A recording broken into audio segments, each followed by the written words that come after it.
In the storm, a hand reached out. In a small village nestled at the foot of a mountain lived a woman named In.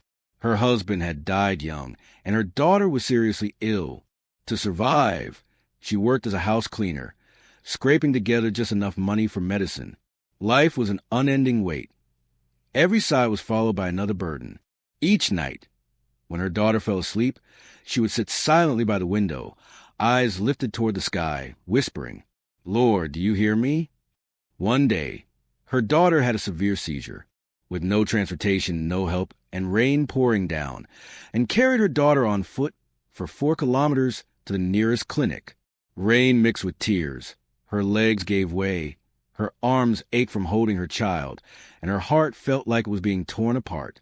The doctor said the child had to be transferred to a city hospital immediately, but even the cost of an ambulance was out of reach, and could only hold her daughter tight, kneel right there in the hallway, and pray through her despair, "Lord, if you're still there, please do something." And then, in that moment when everything seemed lost, a man stepped forward. He said little, but paid the hospital fees, called a vehicle, and helped get her daughter to the city hospital.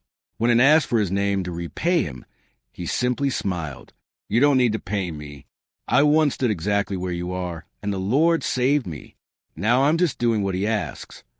Her daughter survived the crisis in the quiet of a white hospital room and sat holding her little girl's hand. And for the first time in years, she wept, not out of sorrow, but out of relief.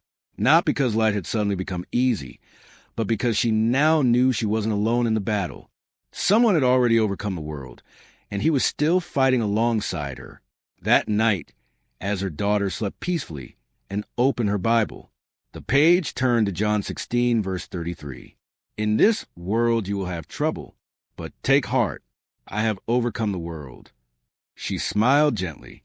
The storm outside still raged, but inside her there was peace, because she knew the one who had overcome the world was still with her, and he never gives up